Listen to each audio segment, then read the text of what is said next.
놈들만 실어난 거예요. 전부 다 전라도 놈들이에요. 거기도 전라도 놈들, 저 나군산가 뒤에도 골목에도 광주 놈들 전부 다 골목골목이 다 실어놨어. 그러고 난 다음에 하는 거 보니까 해가지고 우공단이라게 생겼습니다. 조원진이가 생겼어요. 그리고 조원진이하고 이렇게 해요. 내가 조원진이를 너무 잘 알지만은 내가 다 얘기 못하지만 내가 인간으로 취급을 안 하는 사람이니까. 그 다음에 한 번은 그 고생을 하고 내가 뭐라 그러는가 하면 조원진이 앞에 하고 허평 앞에 하는 거예요. 지방에서 마이크를 잡고 우리가 청와대 앞에 가서 30명이 죽어야 산다고 그랬어요. 30명이 죽어야 나라가 뒤집어진다. 안 그러면 안 뒤집어진다. 내가 총알바지를 하겠다. 지금이라도 박 대통령이 나올 수 있다면 난 지금 죽어줄 수 있다.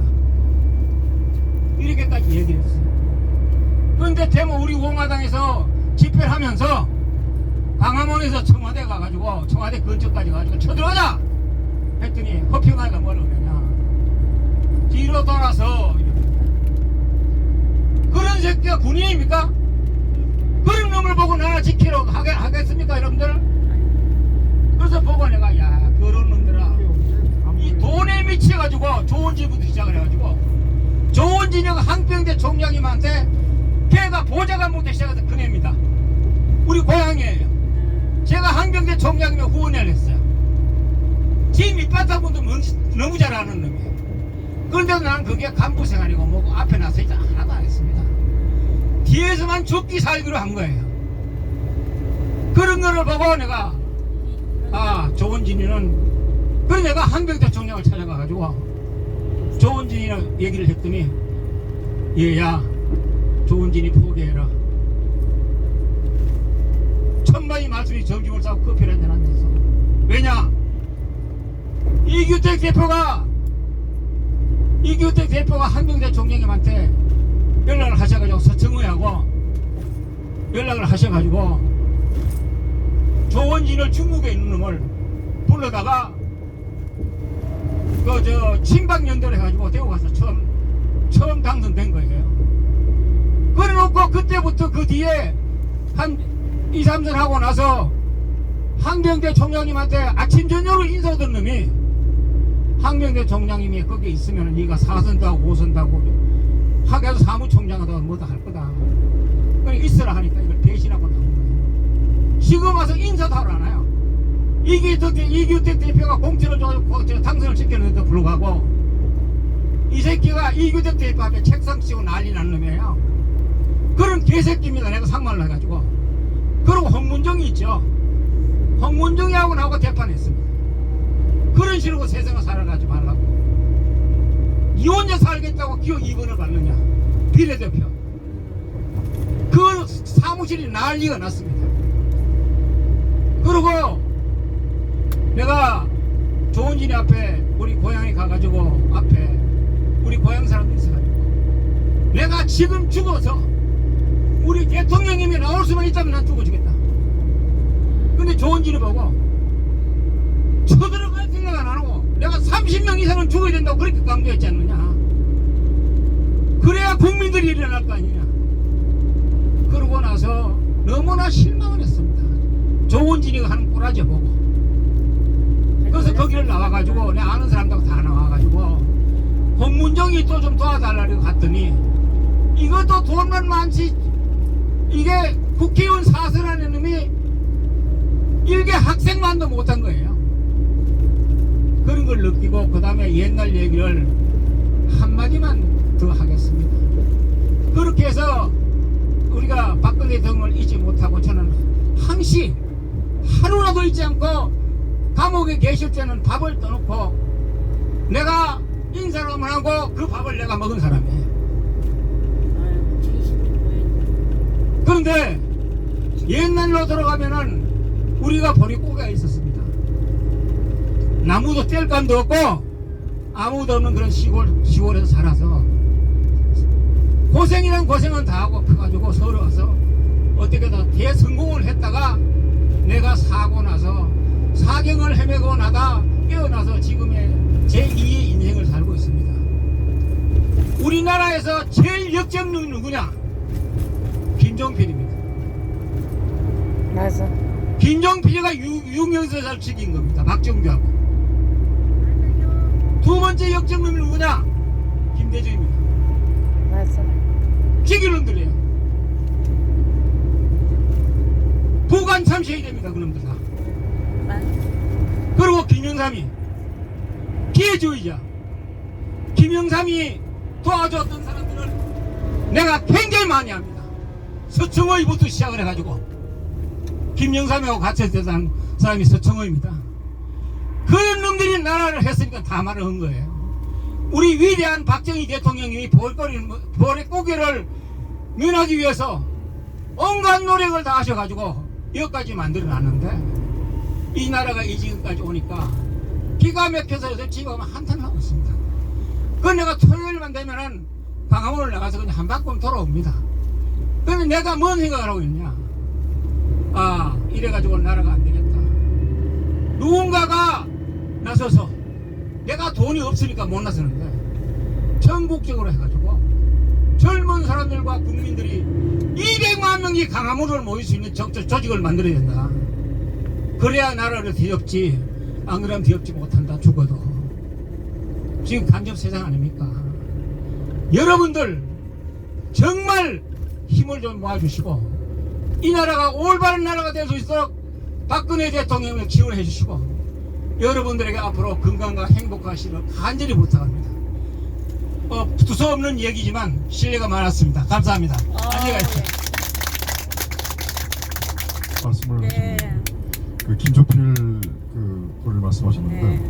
많은 분들은 김종필이가 이 박정희 대통령 관련해서 상당한 그 충신이고 또 5.16을 혁명을 또 일으켜서 같이 했고 또 박정희 대통령 2인자 아니었는가 이렇게 말씀하시는데 그 다른 것보다는요 이 김사복 알죠? 김사복이요. 네. 네. 그러니까 74년도 8월 15일 유경수 여사 저격 사건. 그건 유경수 여사 저격 사건이 아니라 박정희 대통령 살인 미수 사건이었습니다. 맞아요.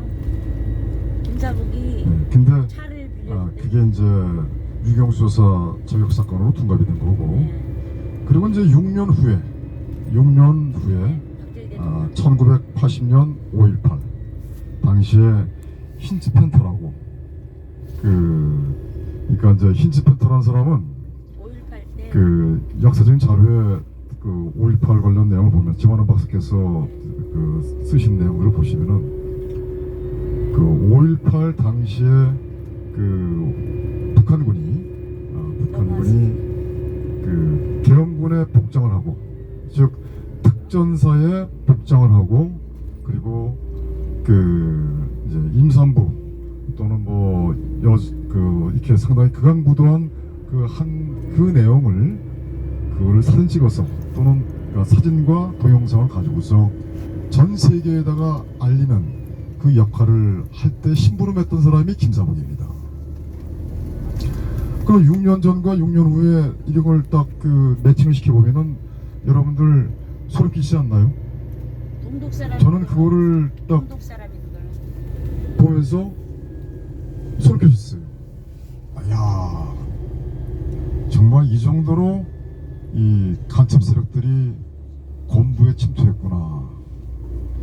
어떻게 6년 전에 그 군인극장에 대통령 행사에 그 문세광이가 권총을 가지고 어떻게 들어올 수 있었으며 그리고 버젓이 들어와 있는 것조차도 그걸 보호했는가?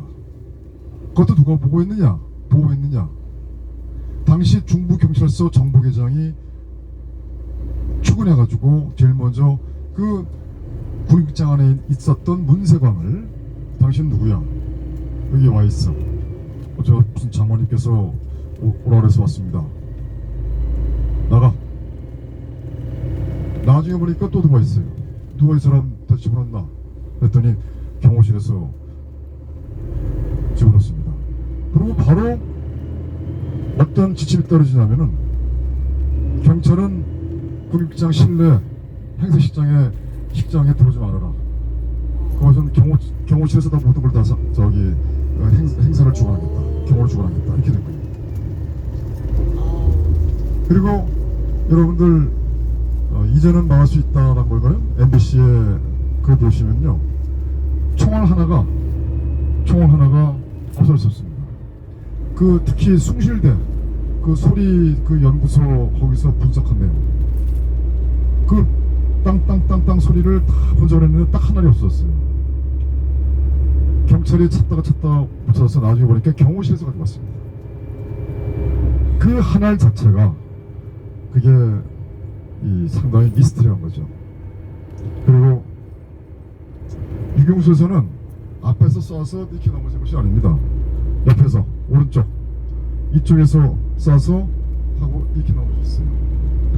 바로 이 앞에 박정희 대통령 연설대가 있었고, 또 문세광이가 뛰어나오면서 땅 할 때 5발 첫째 이 총소리가 5발인데 5발 여기서 쏴가지고 바지에서 이렇게 그 소리가 땅 소리 나자마자 대통령께서 막 연설대로 숨습니다. 그러면서 총알이 땅땅땅 할 때 거기에 그게 바로 순간적으로 대통령을 향해서 총알이 날아간 거죠.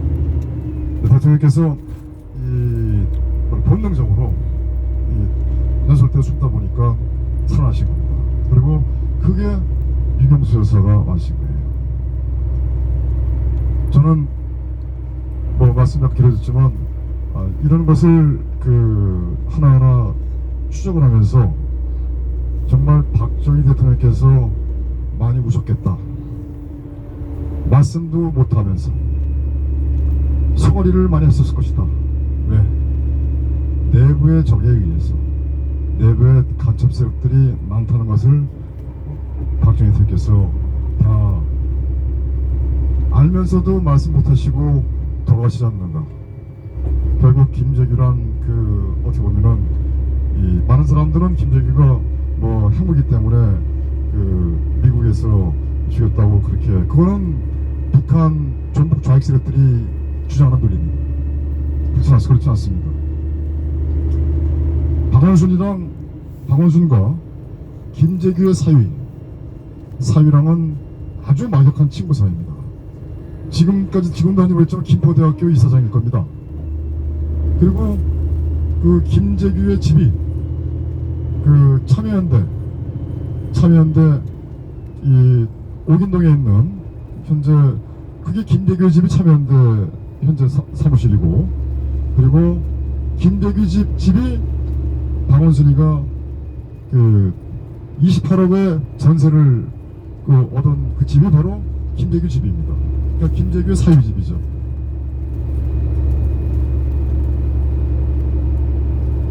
(5.18과) 11.6은 서로 일란성 쌍둥이입니다.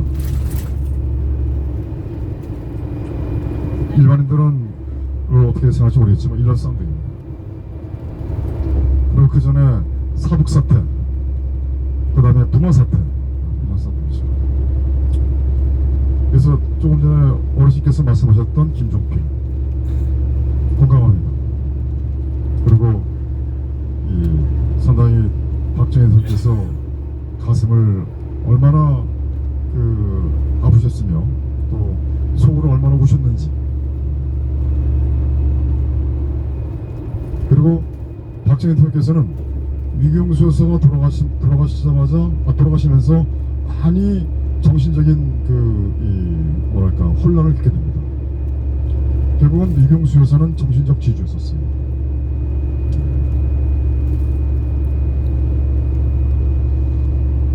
그렇게 하고, 또 조금 전에 또 말씀하셨던 허평원, 조현진, 김영삼. 근데 지금 현재 저들의 목적, 여러 가지 목적이 있죠. 그러니까 최고의 목적은 대한민국 적화죠. 연방제입니다. 근데 그 적화를 시키기 위해서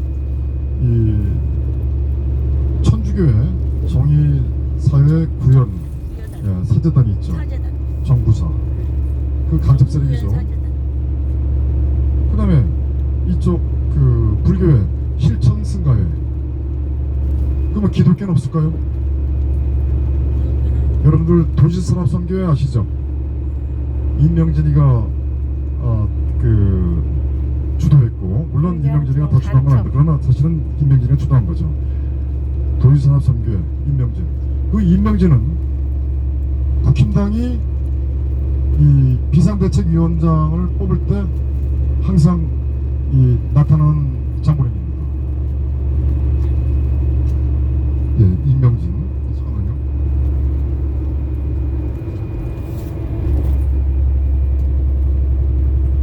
그러면 이 기독교에 저는 제가 봤을 때 여기에 이제 거론되는 사람들, 특히 국힘당에 왔다 갔다 하면서 거론되는 사람들 여러 명 있죠. 이제 서경석도 거론이 되고, 그 다음에 임명진, 김진홍, 그 다음에 누구죠? 정광훈.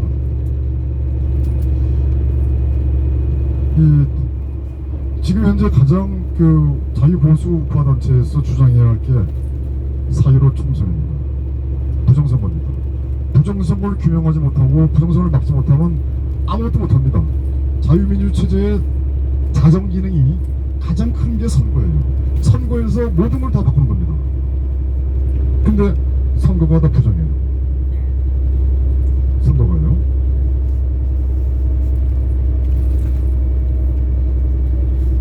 지금 문재인 때 알았죠. 심각하죠? 네. 오래된. 그래서 이 국힘당 거기에 그 세력들이 여기를 계속 분열시키는 목적으로 그렇게 한 겁니다. 투입시킨 거죠? 네. 자네는 이걸 해. 자네 또 이거 해. 무섭습니다. 그렇게 해봤습니다. 계속 분열시킵니다. 그 분열시키는 데 있어서의 그 손자병법이 나오죠. 모험, 음해, 상당히 그런 걸 많이 하죠. 아까 말씀드렸지만 우리가 이 나라를 바로 세우려면은 우리가 다 뭉쳐야 됩니다. 그리고 많은 사람들이 현재 윤석열 정부를 우파 정당이라고 이렇게 생각합니다. 제가 한번 여쭤보겠습니다. 북한 방송을 개방하는 정부가 우파 정부인가요? 아니요. 백신을 계속 맞히는 정부가 우파 정부인가요? 아니요. 부정선거를 강취하고 그 다음에 문재인의 국군 해체, 국방 해체를 계속 가속화시키는 정부가 우파 정부인가요? 아니요. 국정원의 대공 기능이 무력화된 이 상황을 방치하는 정부가 우파 정부인가요? 아니요. 기무사령부를 해체해서 민간인이 6개 직제에 보임할 수 있도록 그 군안사를 만들었는데 그 6개 직제에는 간첩이 언제든지 침투할 수 있는 그런 상황입니다. 근데 그런 상황을 방치하는 것도 현재 윤석열 정부고 4.3 사건, 그 다음에 여순 만난 사건, 이것을 전부 다 추정하고 또 기념하고 또 이 희생자들에 대한 보상을 하는 것도 현재 이 윤석열 정부입니다. 맞습니다. 그리고 5.18을 헌법에 전면에 넣겠다는 것도 윤석열 정부고, 그다음에 작년도죠. 5.18 때 김대중이를 예로서 이어받겠다고 그랬어요. 청와대 모든 그 행정비서관, 그다음에 강령, 국회의원 모두 직접 다 호출해서 5.18 광주 망월동으로 끌고 간 사람이 또 윤석열 정부입니다. 저도 윤석열 정부가 잘 하길 바라지만, 그러나 현재 가는 길은 양악강합니다. 마이클 리라고 미국 CIA에 못 나왔던 애국자님이 계십니다. 그분이 최근에 쓴 그 내용을 보면은 문재인은 아니 윤석열은 어제 적나라한 표현을 좀 생각하겠습니다. 그냥 윤석열은 세 글자다. 그리고 현재 배가 배 행선지를 모른다. 어디로 가는지. 그런데 배 엔진선이 열어놔다. 지금 뭐냐면은 주변 사람 이 대한민국이 어디로 가는지를 답변이 없어. 근데 계속 보스코스프라는 거야. 뭐 어저께 박정희 대통령 생가를 방문하거나 또 자유를 외치거나 터무니없이 허리우드 액션을 더 하는 거예요. 근데 많은 국민들은 겉만 보고서 거기에 쫓아가는 겁니다. 의가 없는 거지. 전국에 피리 부는 사이 사내만 쫓아가다 결국 낭떠러지 잡다고 죽습니다. 지금 상황이 그런 상황이죠. 맞습니다. 그래서 제가 또 정확히 말씀드리는데 일단 정확하게 우리 이 자유대한민국에서 자유대한민국을 바로 세울 수 있는 그 인재들이 있어요. 제가 시설 좀 말씀드리면은 경기도 의사회 이동욱 회장 되셨습니다. 그런 분들과 그 다음에 우리 백두산 TV의 구성재 대표님, 그리고 우리 국본의 공동대표신 김광진 대표님. 지금 움직여야 됩니다. 그리고 지금 뭐 나름대로 보수파에서 뭐 이름깨나 날리던 사람들이 지금 뭐 합니까? 지금 제가 조금 전에 말씀드렸지만 이 사병의 스마트폰 사용 시간을 24시간으로 연장시킨 게 윤석열 정부인데 지금 한미동맹은 거죽이고 껍데기입니다. 지금 윤석열 정부는 전부 다 친중 행보를 하고 있고 그 다음에 윤석열 정부가 자기가 산불을 폐기하겠다고 자기 입으로 얘기했어. 산불 정책. 사드를 추가 배쳐잡는다. 그 다음에 미국 주도의 미사일 방어망에 MB 체계를 들어가지 않는다. 세 번째, 한미일 군사동맹을 추진하지 않는다. 근데 이 산불 정책을 폐기하겠다고 딱 했는데 산불 정책을 계속 이어가고 있습니다. 그리고 지난 월드컵 기간 중에 같이 가. 거기 가요. 국방부에서 발표했어요. 갈 거야 지금. 미국 주도의 MB 체계에 가입하지 않는다. 이거는 바로 어여 가. 미국의 정면으로 대드는 겁니다. 같이 가. 가. 얼른 내가 이따 갈 거야. 그래서 미국은 현재 윤석열 정부를 뺀 일본과의 긴밀하게 군사 협력을 해나가고 있습니다. 그리고 반도체 동맹, 치포 거기도 들어가지 않습니다. 안 들어가는 순간에 대한민국은 삼성이고 뭐고 다 박살납니다. 네, 모든 원천 기술이 다 미국을 가지고 있고 그 다음에 이 미세효로 즉 3나노, 2나노, 1.5나노 이런 이 공정에서 그 웨이퍼를 강화할 수 있는 그 기술을 그 장비를 네덜란드에서 가지고 있습니다. 그 네덜란드의 그 모든 기술도 미국이 갖고 있고 결국 미국에서 야 거기 대한민국 공급하지 마. 그러면 우리는 더 이상 미세 공정에 의한 그 첨단 반도체를 생산하지 못합니다.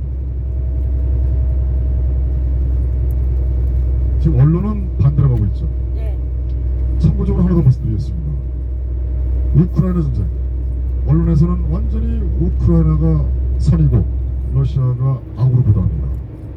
네, 그 다음에 우크라이나 젤렌스키는 아주 자유투사고 그 다음에 러시아의 푸틴은 악마다, 독재자다 이렇게 표현합니다. 언론이 반대. 결론부터 말씀드리면 그 모든 것은 다 거짓말이고 그 정말이에요. 러시아 푸틴 대통령은 본인이 정권을 잡자마자 제일 먼저 이 조치를 취한 게 박정희 대통령 책을 다 가져와라.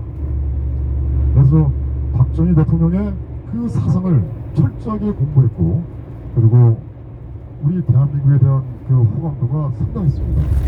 그러니까 대한민국의 많은 기업들이 러시아에 진출했고 또 큰 성공을 거두었고 돈을 또 많이 벌었습니다. 근데 지금 우크라이나 통해서 전쟁을 통해서 폴란드에다가 K2 전차 K9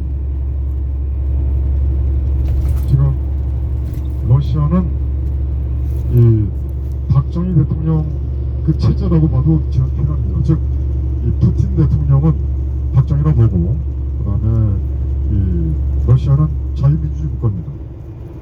예. 근데 이 방송에서 언론에서 계속 이 우정보, 즉 미국의 CNN, 그다음 뉴욕 타임스, 그다음 워싱턴 뭐 이런 그런 것만 가지고서 그냥 계속 그 앵무새처럼 하다 보니까 이 대한민국의 주류 언론은 그냥 거기서 다 베껴 쓰는 겁니다. 거기에서 글짓기를 하는 거예요. 제가 왜 이런 말씀 드리냐면요, 국제 정세가 변하고 있습니다. 즉 사우디아라비아가 그동안 이 석유 대금 결제를 달러로만 받았는데 이제 달러 이외에 다른 통화로 결제를 받겠다고 했습니다. 그것은요 무시무시한 겁니다. 잘못하면은 3차 대전이 발생할 수도 있어요. 왜? 현재 하고 있는 미국은 것 같아요. 청교도 혁명에 의한 청교도 정신에 입각한 정부가 아닙니다. 자유민주주의 체제 정부가 아니에요. 미국은 현재 딥스테이트, 완전히 군산복합체, 그리고 이 백신을 맞추는 그 정도의 그 아주 진짜 사악한 그 세력들이 권력을 잡고 있어요. 그러다 보니까 이게 심각하죠. 그래서 이 하루빨리 트럼프 대통령이 복귀하기를 바랄 뿐이고, 또 트럼프 대통령이 복귀가 되면은 자연스럽게 모든 건 다 해결될 겁니다. 가장 큰 게 박근혜 대통령께서도 트럼프 대통령에 의해서 복귀할 가능성도 상당히 높습니다. 여러분들 기대하고 있어요. 17년도죠? 17년도에 그 트럼프 대통령이 우리 대한민국을 방문해서 국회에서 연설하셨던 내용들 눈물 날 정도입니다. 그 정도로 트럼프 대통령께서 대한민국에 대해서 대한민국이 이 공산주의자들이 이 나라를 통치하는 것을 방치하지 않겠다, 놔두지 않겠다, 그렇게 말씀을 하셨습니다. 아주 그거는 트럼프 대통령께서 작정을 하고 그냥 말씀하신 겁니다. 뭐 위에도 더 여러 가지 말씀이 있었지만, 그래서 트럼프 대통령이 복귀를 하면은 이제 백신 문제도 진짜 완벽하게 다 해결될 것이고, 또 여러 가지 다 해결될 겁니다. 그래서 그 과정이 일환으로서 이제 그 공화당이 하원을 장악했다 보니까 이제 그런 일들이 하나하나 진행이 되는 것 같습니다. 죄송합니다. 너무 얘기를 많이 했네요. 즐거웠어요. 혹시 뭐 하실 말씀 있으면 마이크